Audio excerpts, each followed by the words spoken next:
शक्ति से ही पूर्ण है, शक्ति के वो सिंदूर है, गौरी के गौरव के लिए जो हो रहे अब दूर है। शिव शक्ति से ही पूर्ण है, शक्ति के वो सिंदूर है, गौरी के गौरव के लिए जो हो रहे अब दूर है।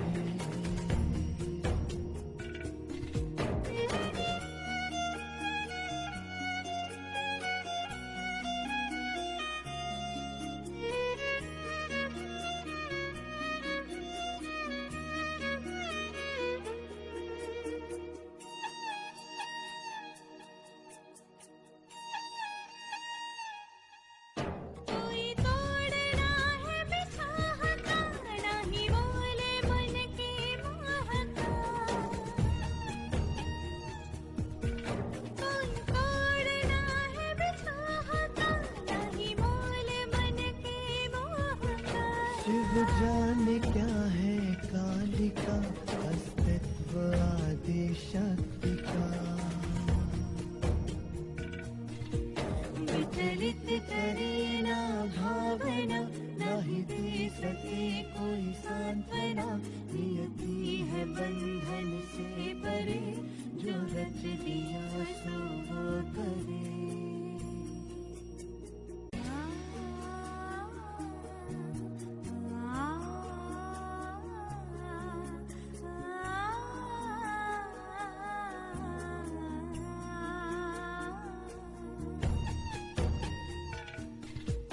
कैलाश की गृह स्वामिनी, शिव की हुए अर्धांगिनी।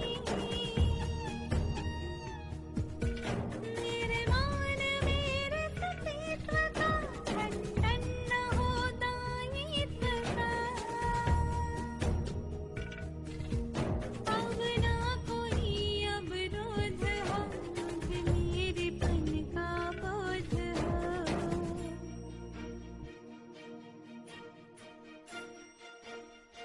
गिरिजा में ऊर्जा शिव से है, गौरी से शिव में शक्ति है, ये दो नहीं है एक है, अनुभूति सम अभिव्यक्ति है।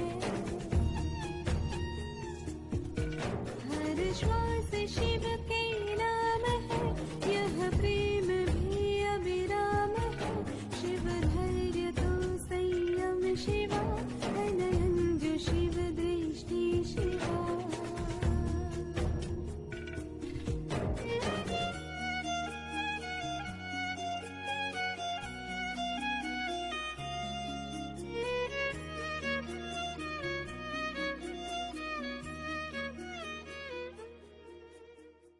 ओम शांति।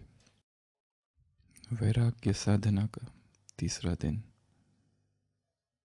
अव्यक्त महावाक्य 15 सितंबर 1971। अव्यक्त मुरली।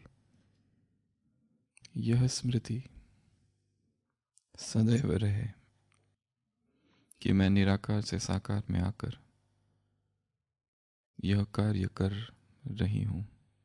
बीच बीच में हर कर्म करते हुए स्थिति का अभ्यास करते रहो, तो निराकार हो साकार में आने से निरंकारी और निर्विकारी जरूर बन जाएंगे। यह अभ्यास अल्पकाल के लिए करते भी हो, लेकिन अब इसी को सदाकाल में ट्रांसफर करो। यू वैरागी भी बने हो। वैराग्य वृत्ति है, लेकिन सदाकाल के लिए और बेहद के वैरागी बनो। नहीं तो क्या? नहीं तो कोई हद की वस्तु वैराग्य वृत्ति से हटाने के लिए निमित्त बन जाती है। क्या करो? वैराग की साधना निरंतर सदा। वैराग्य सब में है। साधना की क्या आवश्यकता है? साधना की आवश्यकता उसे टिकाने के लिए है। नहीं तो समय समय पर वैराग तो आते ही रहता है। और उससे भी अधिक वेग से जाते रहते हैं। इसलिए वैराग की साधना आवश्यक है। जब कोई भी चीज साधना के रूप में की जाती है तो उसमें तीव्रता आ जाती है। तुम क्या कर रहे हो? हम साधना कर रहे हैं। कौन सी साधना कर रहे? वैराग्य की साधना कर रहे हैं। वैराग्य आधार स्तंभ है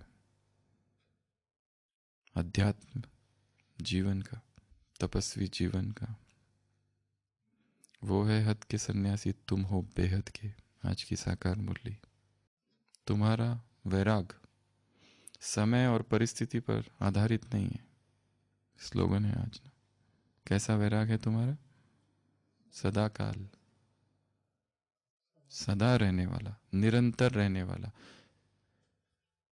वैराग की निरंतरता के लिए साधना की आवश्यकता है, क्योंकि मन उन सब चीजों की ओर भागता है जिससे उसने पहले कभी छोड़ा था, फिर पकड़ता है उन चीजों को, फिर दुख करता है, फिर पश्चाताप करता है। कल देखा था हाथी पकड़ा गया, छूटा, 2 दांत थे, पर वो व्यक्ति सामने गिरा था जिसे मारने वाला, जिसे पकड़ा था, जिसने पकड़ा था।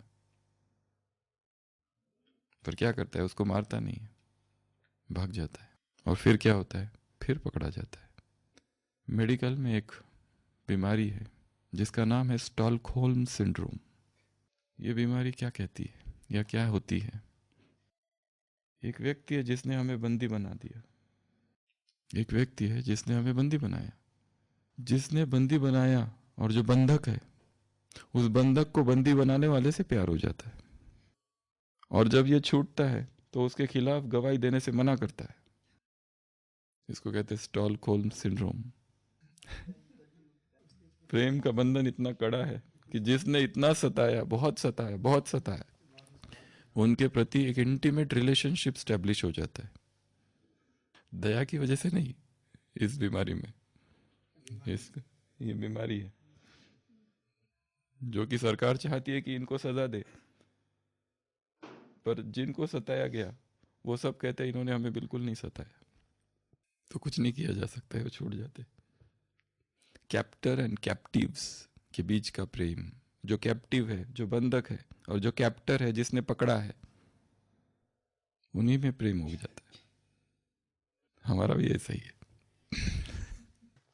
एक है राम की मत, एक है रावण की मत। रावण के राज में रहते रहते रहते रहते रावण से इतना अधिक प्रेम हो गया है कि उसको छोड़ना नहीं चाहते। ऊपर से तो कहते हैं रावण हमारा दुश्मन है, पर अंदर से दोस्ती हो गई। सीता शोक वाटिका में रहते रहते इंतजार तो राम का कर रही थी, पर एडजस्ट हो गई। फिर से अपने आप को रिवाइज कराना है। हमने क्या पाया रावण राज्य में? आज की मुरली में कोई कोई लोग न यहाँ का सुख पाते हैं न वहाँ का, बीच में त्रिशंकु की तरह लटक जाते हैं। हरिश्चंद्र के पिता दिखाया है ना शास्त्रों में, त्रिशंकु।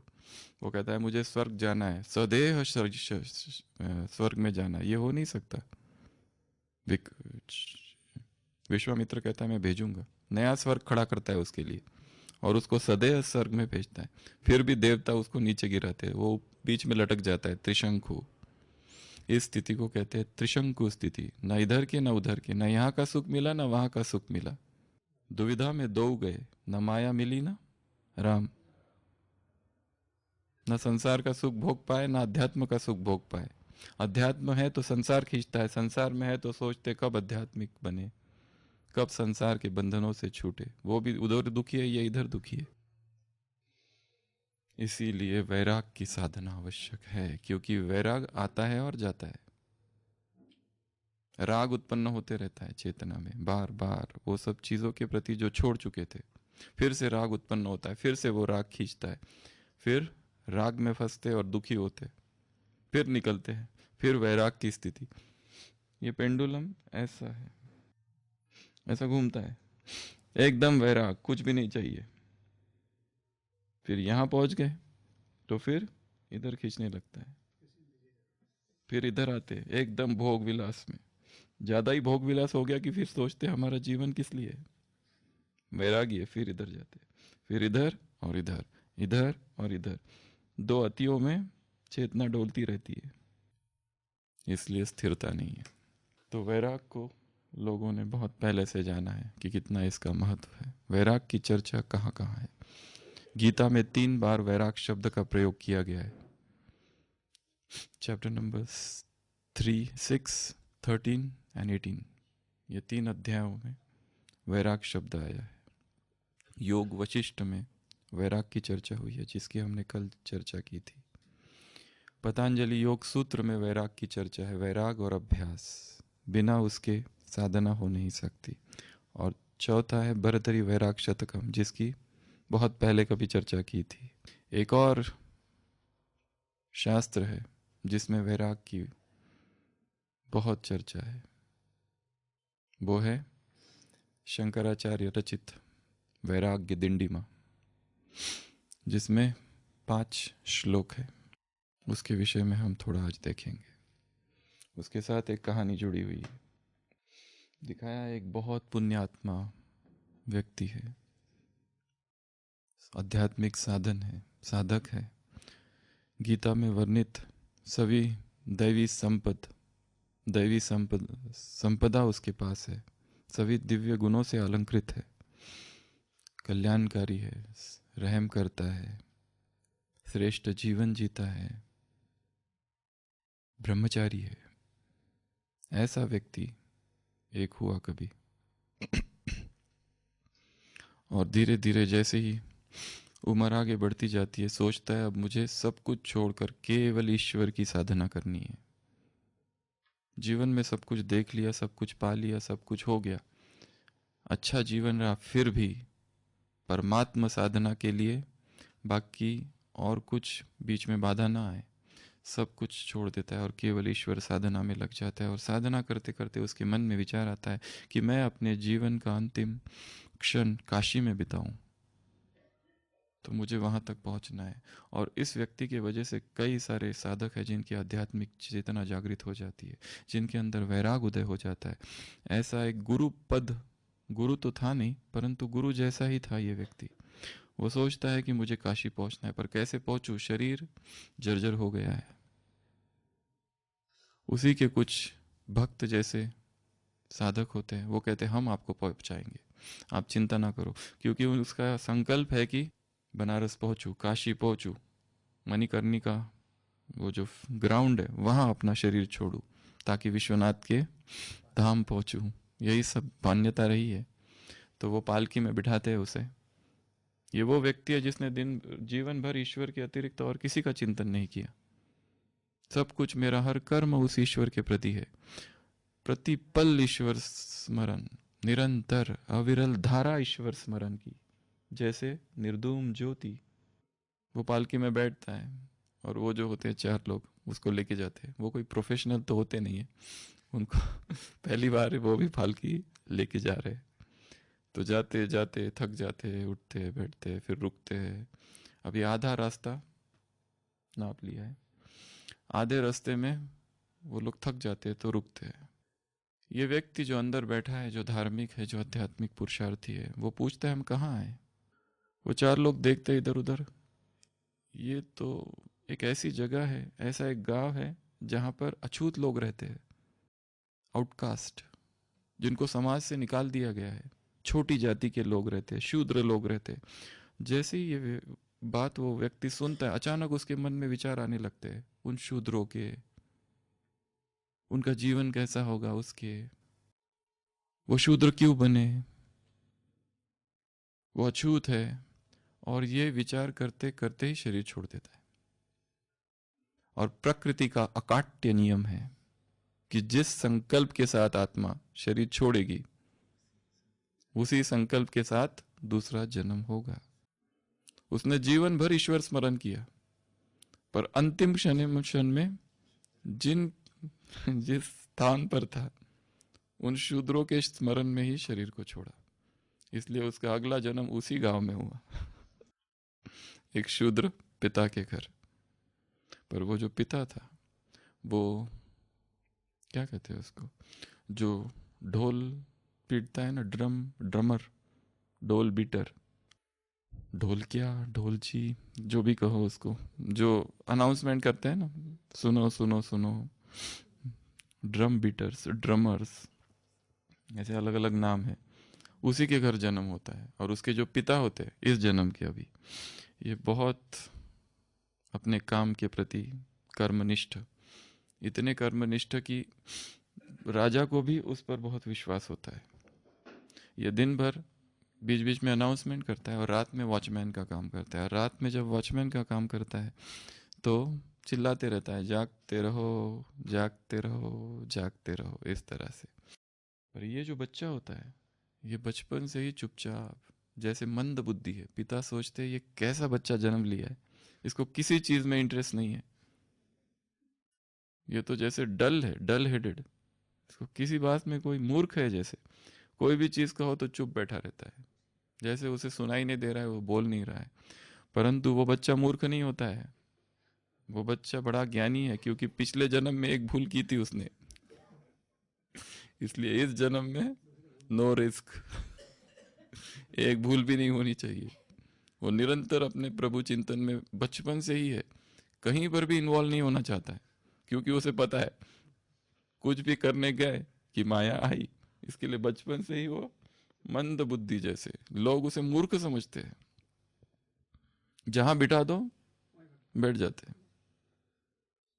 कल एक भाई एक पेशेंट को लेके आए थे ओपीडी में, वो उनके कोई दूर का रिश्तेदार है तो मतलब थोड़ा सा वो कहते थे कम बुद्धि है थोड़ी, पर कम बुद्धि होते हुए भी ये तो एकदम स्थित प्रज्ञ है। बाबा के कमरे में कल उसको बिठाया, 2 घंटे वैसे बैठे रहे, उठा ही नहीं, ऐसा भाई है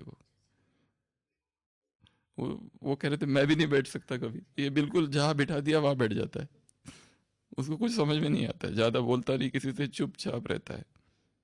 पहले बहुत सारी साइकेट्रिक दवाइयां चालू थी, पर ऐसे कोई लक्षण है नहीं, किसी को तंग नहीं करता है, किसी को दुख नहीं देता है, शांत रहता है। उससे बात करो तो थोड़ी सी बात करता है और चुप। तो ये व्यक्ति, ये बच्चा भी वैसा ही था, बिल्कुल चुपचाप, क्योंकि अंदर से उसे कहीं फंसना नहीं था, इसलिए चुप। एक बार उस पिता को किसी काम से, बहुत ज़रूरी काम से कहीं बाहर जाना था, तो उसका जो हेड गार्ड था, उसका बॉस, उसने कहा ना, not allowed, leave not granted, नहीं दे सकते। तो बहुत दुखी हो गया, वो कहता मुझे जाना ही है, बहुत ज़रूरी काम है। वो कहता है लोकम, रिप्लेसमेंट किसको दूँ? तो वो कहता मेरा एक, वो कहता हाँ बेटा तो है ना, उसको लगा दो काम में। बेटे ने कभी कुछ सीखा नहीं, वो कहता है मेरा बेटा तो मूर्ख है, अंदर ही अंदर बोलता है, उसके सामने नहीं, हाँ उसको रख देता हूँ। तो वो बेटा अभी बड़ा हो गया है, वो रात में घूमता है। राजा तक ये न्यूज़ जाती है कि ये जो मुख्य मेरा ड्रमर उसका बेटा है, और वो कुछ इतना इंटेलिजेंट नहीं है, और उस समय रात में बहुत चोर उचक के घूम रहे शहर में। तो राजा सोचता है क्यों ना मैं ही वेश बदल कर भी घूमूं, क्या होता है देखने के लिए। और एक तरफ राजा घूम रहा है, एक तरफ वो लड़का घूम रहा है गांव में, शहर में और वो लड़का घूम तो रहा है, और बीच बीच में कहता भी है, क्या कहता है? जागते रहो, जागते रहो, जागते रहो। परंतु बीच बीच में वो संस्कृत श्लोक बोल रहा है, तस्मात् जागृत जागृत जागृत, तस्मात् जागृत जागृत जागृत। राजा को आश्चर्य होता है, राजा सुनने की कोशिश करता है, राजा छद्म वेश धारण करके घूम रहा है, उसे भी पता नहीं कि ये राजा है करके। पर ये बालक अजीब बालक है, वो घूम तो रहा है, पर उसे देख के लगता है कि जैसे कोई तपस्वी है, इसकी वाणी में कुछ और है। वो इस आयु में, इस उम्र में ये प्राप्त नहीं हो सकता है, अनलेस एंड अनटिल कोई पूर्व जन्म का पुण्य साथ चल रहा है। तो राजा बहुत ध्यान से सुनता है, ये क्या सुना रहा है, और सुनते सुनते ही राजा जागृत हो जाता है। उसकी जो चेतना थी, जो संसार के भोग विलास में डूबी थी, वही जागृत हो जाती है। वो 5 श्लोक, अर्थात ये वैराग्य दिंडी के 5 श्लोक है, उसकी हम चर्चा करेंगे। पर उसके पहले कहानी को आगे बढ़ाते हैं। राजा अगले दिन जब उसके पिता आ जाते दोनों को बुलाते, कहते मैं तुम्हें पुरस्कृत करना चाहता हूँ क्योंकि मेरी आंखें खुल गई कल। अब मैं तुम्हारे बेटे को जो पद चाहिए वो पद देना चाहता हूँ। वो पिता कहता है मैं क्या बताऊँ, बेटे से पूछो। तो बेटा कहता है आई एम रेडी, पर क्या बनोगे?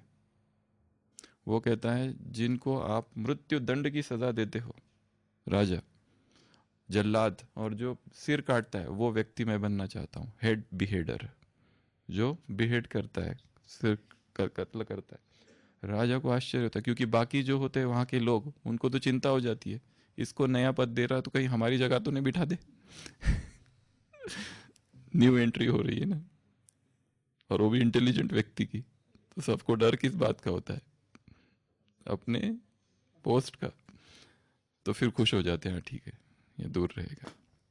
अब वो व्यक्ति करता क्या है, जो भी सारी फॉर्मेलिटीज प्रोसीजर पूरा करके उस तक पहुंचता है, अब उसका सिर कलम करना है, तो ये व्यक्ति शिव का एक चित्र लेता है, वहां रखता है, और जो भी अपराधी है, दुर्दांत अपराधी, उसके सामने शिव की कहानियां सुनाता है, ऐसी ऐसी बातें बताता है वैराग की, धीरे धीरे वो अपराधी भक्त बन जाता है और दिन रात शिव का गुणगान करने लगता है। और ऐसी अवस्था में ही वो पीछे से आके उनका सर काट देता है कुछ महीनों बाद, ताकि इस अवस्था में, परमात्मा याद की अवस्था में, इनका शरीर छूटे, क्योंकि उसे अपना कर्तव्य भी करना है। क्योंकि वो अपराधी ही ऐसे है कि जिनको सब कुछ करा के सजा सुनाई जा चुकी है, पर वो उनको तुरंत नहीं मारता है। तो ये कहानी इस वैराग्य दिंडिमा के साथ जुड़ी हुई है। इसमें 5 श्लोक है। पहला, आशाय बंधते जंतु कर्मणा बहुचिंतया आयुक्षीण न जानति तस्मात् जागृत जागृत जागृत। पहला श्लोक कहता है कि संसार में क्या जोड़े हुए हैं सभी लोगों को? आशा, और क्या? चिंता। आशा है, चिंता है। ये भूल ही गए कि जीवन क्षीण होते जा रहा है, आयु क्षीण होती जा रही है, और हम फिर भी आशा किए जा रहे हैं। आशा वैसे बहुत पॉजिटिव शब्द है, पर आशा शब्द में बहुत दुख छिपा हुआ है। क्यों? आशा तो कहते हैं आशावादी हो जाओ, ऑप्टिमिस्टिक हो जाओ, परंतु ये आशा ही दुख का कारण है, क्योंकि हम नई नई आशाएं बांधना छोड़ते ही नहीं। आशाएं बढ़ती ही जाती है। माँ सोचती है मेरा बेटा मेरा ध्यान रखे, उसकी आशा है, और बेटा उसको कहाँ पहुंचा देता है? वृद्धाश्रम में। अध्यात्म मार्ग में बी होपलेस, आशा रहित हो जाओ। आशा के लिए दूसरा शब्द थोड़ा दूसरा है, पर एक्सपेक्टेशन भी उसी का ही रूप है, अपेक्षा है। एक दोस्त सोचता है ये दोस्त मेरे लिए ये करे, ये होप है, ये आशा है उसकी, और ये आशा ही उसके दुख का कारण है। पति सोचता है पत्नी मुझे सुख दे, पर वही उसके सारे दुखों का कारण है। एक नहीं, सभी। पत्नी सोचती है पति मुझे दुख दे, सुख दे, तो वो क्या करता है? और दुख देता है। कहीं ना कहीं दुख मिलते ही रहता है। आशा या बंध्यते, आशा बांधती है। जितनी ज्यादा एक आशा है, जितनी ज्यादा एक्सपेक्टेशंस, जितनी ज्यादा इच्छा है, उतना व्यक्ति दुखी है। फिर भी हम आशा को छोड़ते नहीं। नई नई आशा है। सारे संबंधों में दुख है, और दुख का कारण क्या है? आशा है, कहीं ना कहीं अपेक्षाएं है एक दूसरे से। जूनियर्स को सीनियर्स से अपेक्षाएं है कि ये मेरे लिए, ये मुझे समझे, मेरी फीलिंग्स को समझे। अगर मैं बीमार पड़ जाऊं तो मेरी ये एक्सपेक्टेशन है कि दूसरे मेरे तरफ मेरा ध्यान रखे, पूछे, आके पूछे तुमको कुछ चाहिए क्या, और जब नहीं पूछते, अदृश्य हृदय अदृश्य रूप से टूटता है। बहुत कम हुआ पर खत्म नहीं हुआ है। 5% है या 95, इसका निर्णय कौन लेगा? आशा ए बंधते जंतु कर्मणा बहु चिंतया। कर्म की चिंता है, चिंताओं में जीवन व्यतीत हो रहा है, चाहे वो कर्म फिर सेवा ही क्यों ना हो। सेवाओं की चिंता है। सेवा है किसकी? तुम्हारी या मेरी? बाबा कह रहा है उस पर भी छोड़ो कुछ, सब कुछ खुद ही करोगे क्या? निमित्त आयु क्षीण न जानती, आयु दिन ब दिन घटती जा रही है। तुम्हारा हर बर्थडे सेलिब्रेशन एक कदम तुमको कहाँ बढ़ा रहा है? मृत्यु की ओर। फिर भी थर्ड बार्ट से बर्थडे सेलिब्रेशन चालू है। ब्रह्मा बाबा जब थे तब कोई बर्थडे सेलिब्रेशन था क्या? बर्थडे सेलिब्रेशन डेथ सेलिब्रेशन है। तो जितनी अधिक आशा है उतना अधिक दुख, जितनी अधिक अपेक्षा है उतना अधिक दुख। इसलिए अपने जो भी संबंध है उसमें आशाओं को, अपेक्षाओं को और इच्छाओं को कम कम करते जाना है। एकदम जीरो तो नहीं हो जाता है, मुश्किल है, क्योंकि मनुष्य स्वभाव है कि अपेक्षाएं करते रहता है। पर कम कम थोड़ा भी कर दिया जाए तो वो संबंध दुख से मुक्त हो जाएगा। तो ये सबसे पहला श्लोक था। अगला, कामस्य क्रोधस्य लोभस्य देहे तिष्ठिनी तस्करा ज्ञान रत्न पराह तस्मात् जागृत जागृत जागृत। ये देह में तीन चोर छिपे हुए हैं, कौन से रहना चाहिए? नई नई बातों का चिंतन, नई नई पॉइंट्स का चिंतन, एक ही पॉइंट को अलग अलग रीति से देखना, अलग अलग तरीके से समझना कि ये पॉइंट आई है, ये पॉइंट आई है तब की 1960s की साकार मुरली, इसका रेलेवेंस 2021 में क्या है, इसकी क्या प्रासंगिकता है यहाँ पर। इस पर जब तक चिंतन नहीं किया जाएगा वो पॉइंट केवल पॉइंट ही रहेगी, मुरली में ही पड़ी रहेगी। ज़्यादा से ज़्यादा हम याद कर लेंगे, कंठ कर लेंगे, परंतु वो प्रैक्टिकल नहीं होगी। ये ज्ञान प्रैक्टिकल में प्रैक्टिस करने का है। ये ज्ञान किस लिए है? प्रैक्टिकल में प्रैक्टिस करने के लिए। अगर वो नहीं करते तो केवल सिर पे कलश लेके घूम रहे और अंदर कुछ भी नहीं है। तो काम, क्रोध और लोभ, ये तीन चोर है जो इस देह में विराजमान है। देहे तिष्ठन्ति तस्करः ज्ञान रत्न पराय तस्मात् जागृत जागृत जागृत। इसलिए हे योगी, हे तपस्वी, जागो, उठो। जागरण लाना है अपने भीतर।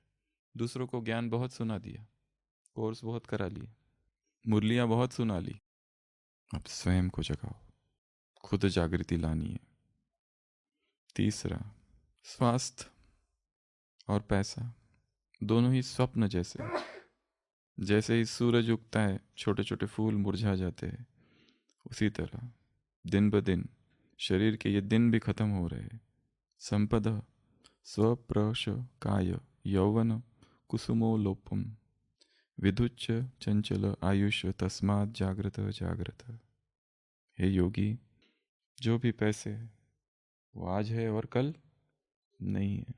अनित्य स्वभाव है लक्ष्मी का, चंचल है, आज है कल नहीं है।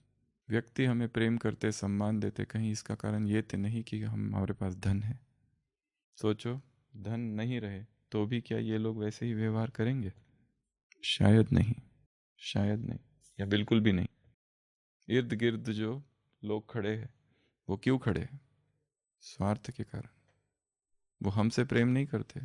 किससे प्रेम करते? हमारे पैसे से, हमारे पद से, प्रतिष्ठा से प्रेम करते। जब तक इस सत्य को व्यक्ति नहीं जानता है, भ्रम में जीता है।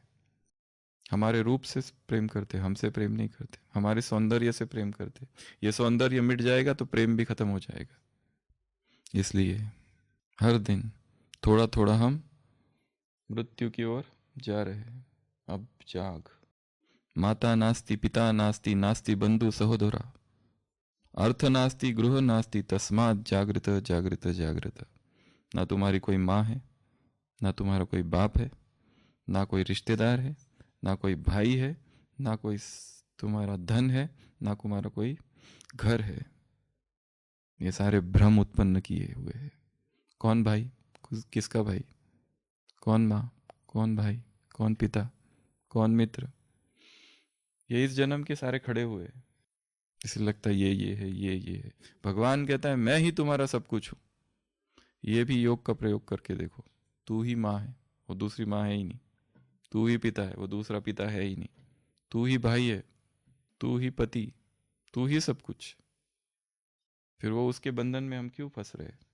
जब तू ही सब कुछ है। नास्ति माता, नास्ति पिता, नास्ति बंधु सहोदरा, जीसस क्राइस्ट, ईसा मसीह एक व्यक्ति को कहते, उसकी आंखों में देखते, कहते चल मेरे साथ। वो देखता है और बस चलने लगता है। फिर कहता है रुको, कोई दूर से 2-3 लोग आते, कहते उसको तुम्हारे पिता ने शरीर छोड़ा है, वो व्यक्ति को कहते। तो वो व्यक्ति जीसस से कहता है कि मैं अभी अपने पिता की अंत्येष्टि करके आता हूँ। जीसस कहता है let the dead bury the dead, जो मरे हुए लोग हैं वही मरे हुए को अंत संस्कार करे, तुम मेरे साथ चलो। तुमको कहाँ जाना है और क्यों जाना है?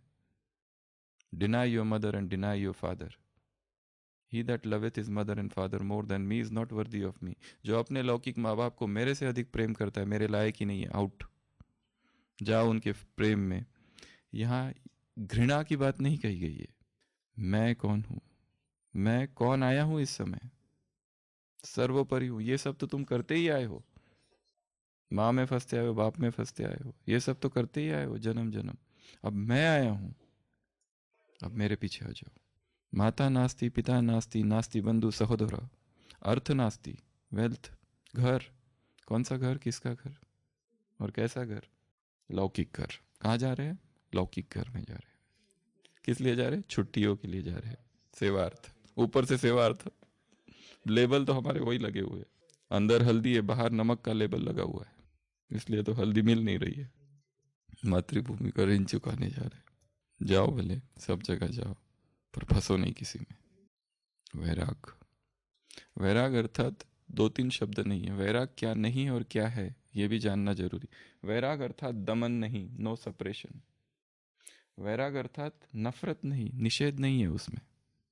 वैराग एक वो चेतना की अवस्था है कि वे चेतना इतनी ऊपर निकल गई है कि ये सारी चीजें नीचे छूट गई और व्यर्थ हो गई है, इसलिए वो सामने आ गई तो भी निषेध नहीं है उसका, इसको हटाओ यहाँ से, ऐसा भी नहीं। वो अपने आप ही स्थिति यहाँ पहुंच गई है जहाँ ये सारी चीजें नीचे छूट गई है। इसलिए इसमें सप्रेशन नहीं है, दमन नहीं है, इसमें निषेध नहीं है। तीसरा, इसमें पलायनवाद नहीं है, भाग नहीं जाना है किसी से, ये दिख रहा है इसको भागो। जैसे एक साध्वी आई और उसे किसी होटल में रुकना था 10वीं मंजिल पर, वो 10वीं मंजिल पर रुकी ऊपर, और नीचे मैनेजर को फोन किया जल्दी आओ, भाग के आओ, वो देखो सामने कुछ युवक है, वो मुझे देख रहे हैं। वो साध्वी है ना, तो वो लोग नीचे से आते, उसके भगत हुए। मैनेजर बोलती कहाँ है, कौन देख रहा है? बोलते ये लो दूरबीन और देखो, वो दूर से मुझे देख रहे हैं। उन्होंने नहीं देखना चाहिए था, स्टूल पर खड़े रहो और देखो दूरबीन से वो भी। ये कैसा वैराग है? ये वैराग नहीं है, डर है। वैराग अर्थात नो फियर, ये वैराग की चौथी परिभाषा है। इसमें भय नहीं है। जो चीज अभी चीज छोड़ी, उस दिन भी उदाहरण दिया था। एक है जिसने 2 दिन पहले बीड़ी छोड़ी हुई है, एक है जिसने 6 मास पहले छोड़ी, और जिसने कभी पी नहीं, उनके सामने बीड़ी आ गई। सबसे ज्यादा हलचल कहाँ होगी? जिसने अभी 2 दिन पहले ही छोड़ी है, उसके मन में आएगा नहीं नहीं, नफरत करता हूं मैं इस बीड़ी से, हटाओ इसको, यहां से हटाओ, नहीं चाहिए, इसको सामने रखना ही नहीं है, हटाओ हटाओ हटाओ। और फिर भी देखता है बीच बीच में, वो सोचता मैं इसको छुपा के रख दूंगा, परंतु मुझे पता है कहाँ छुपाई है। दूसरा है 6 मास वाला, वो थोड़ा पक्का है, अब आकर्षित नहीं करता है। और तीसरे को तो पता ही नहीं, वो घूमते रहेगा, वो बीड़ी के पास भी बैठे रहेगा, शायद बीड़ी को जेब में भी रख दे, पर उसे कोई उससे लेना देना ही नहीं। वैराग्य वैसी स्थिति का नाम है कि जिससे वैराग है उसका कोई भय ही नहीं, अब उससे पार निकल गए हैं, वो वैराग। तो लौकिक संबंध, देह के संबंध, जब देह ही विनाशी है तो इन संबंधों में क्या रखा है? आज है कल नहीं है।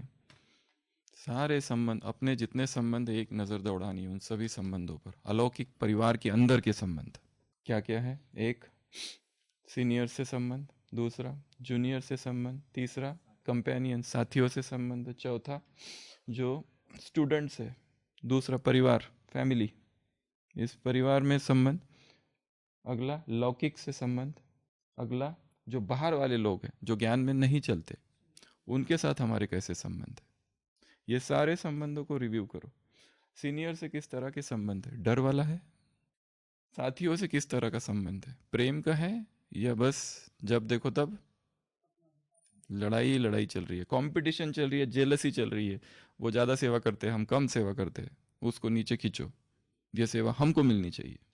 साथी, जूनियर्स, फिर जूनियर्स, जूनियर्स को क्या थोड़ा सा दबा के रखना है, उससे क्या होता है हमारा थोड़ा मान बढ़ता है उससे, और 2-3 लोगों के सामने अपने जूनियर्स को डांटने में बड़ी अहंकार को तृप्ति मिलती है।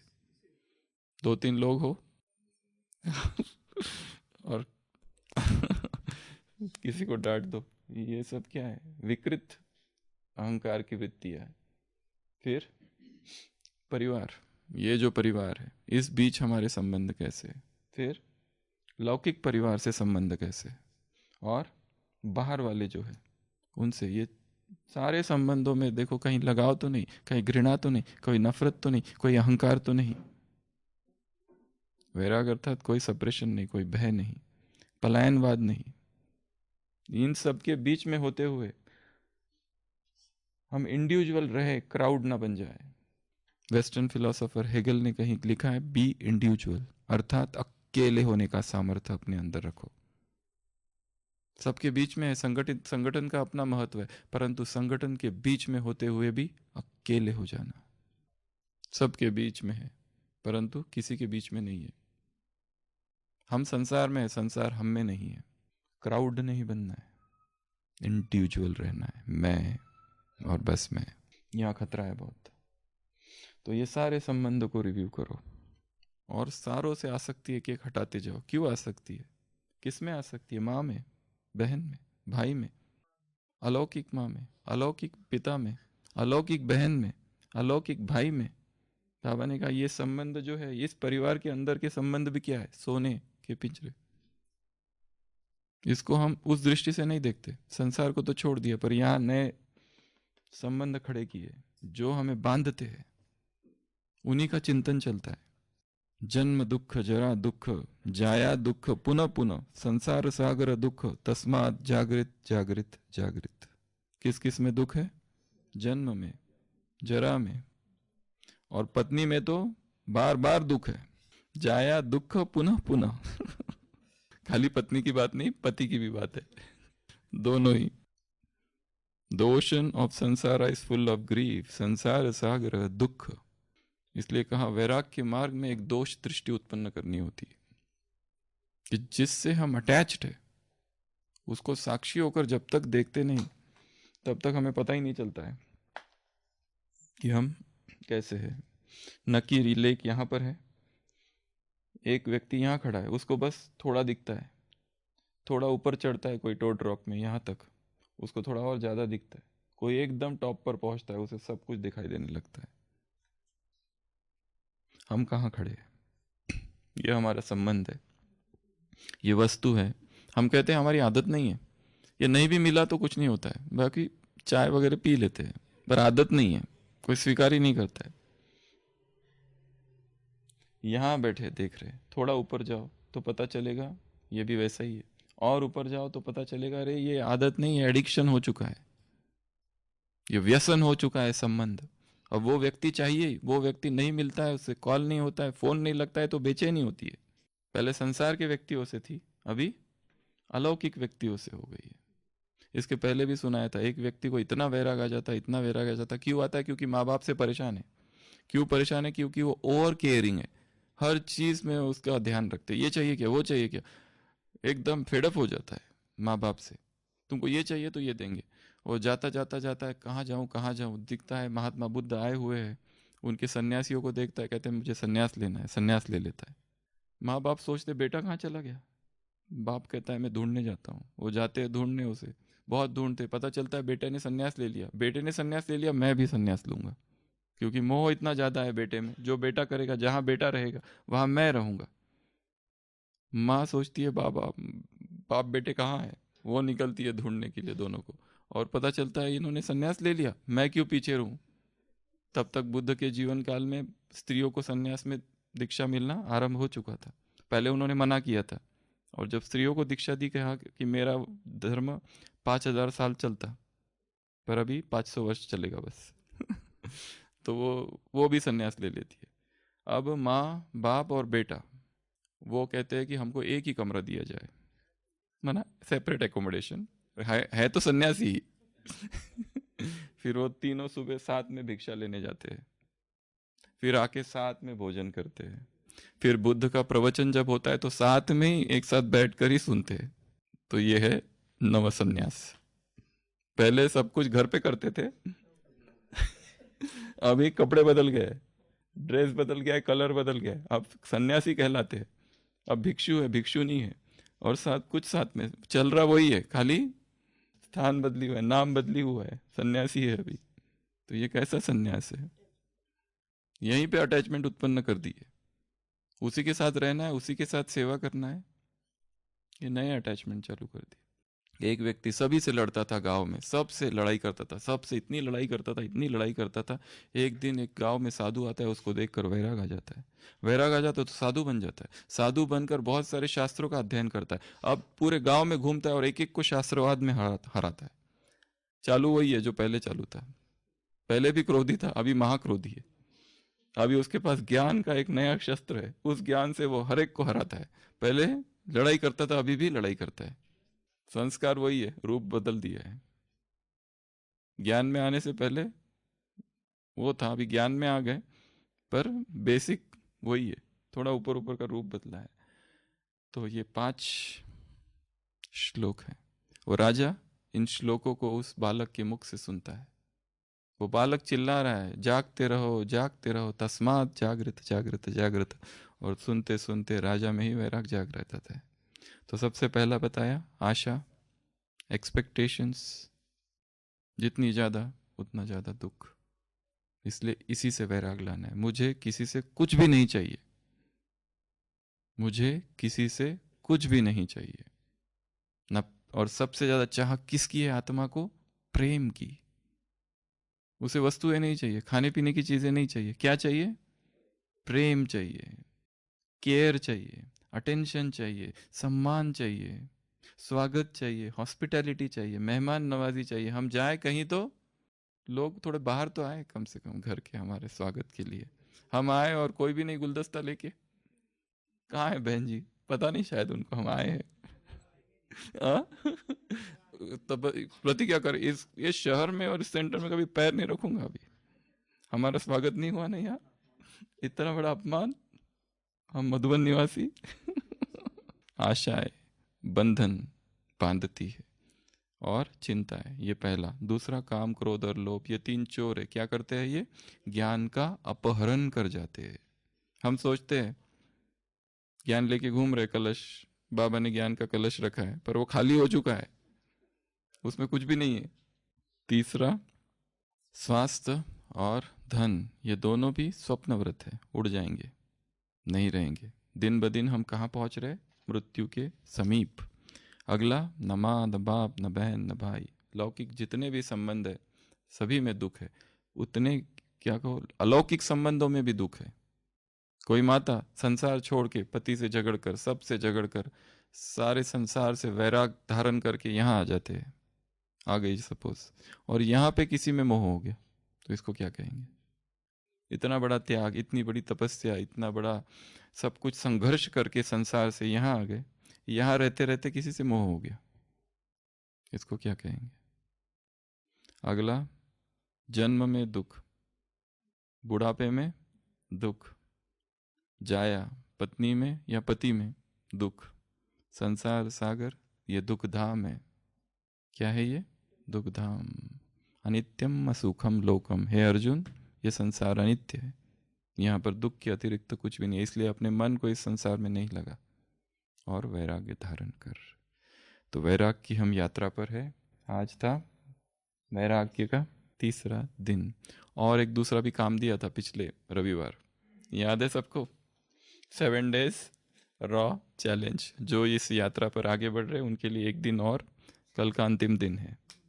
अपक्व आहार 1 week रॉ चैलेंज, ठीक है? वो भी संकल्पवान बनने की एक विधि है, वो भी एक वैराग है। भोजन भवन भलो नहीं लागे, ये मीरा की अवस्था है, उसको अच्छा नहीं लगता कुछ भी। वैराग परिणाम है उसमें जीवन में, किसका परिणाम? प्रभु प्रेम का। किसी चीज में आसक्ति नहीं है, चाहे सामने कुछ भी रखा हो, कितना भी स्वादिष्ट, कितना भी व्यंजन, कैसा भी हो, उसमें बुद्धि डूबती नहीं, आंखें डूबती ही नहीं। कई लोग होते हैं ना ऐसे, बड़े भवन दिखाओ उनको किसी के घर में, एक एक चीज देखते हैं जैसे आंखें डूब रही है, वैरागी है, तपस्वी है, परंतु ये कितने का है, ये कितने का है, ऐसी आंखें डूबती है। ये चादर कहाँ से लाई, ये कहाँ से लाया, वो कहाँ से, ऐसी आंखें डूबती है। योगी अर्थात जिसकी आंखों में वैराग है, कहीं ना डूबे, न स्वरूप न सौंदर्य न रूप रस गंध स्पर्श शब्द, कुछ भी उसे स्पर्शित नहीं करती, ऐसी अस्पर्शित अवस्था चेतना की वैराग्य है। कहीं कुछ भी नहीं डूबता है हमारी आंख, कहीं पर भी नहीं। तो सभी इस मार्ग पे आगे बढ़ते जाए। तस्मात् जागृत जागृत जागृत। ओम शांति।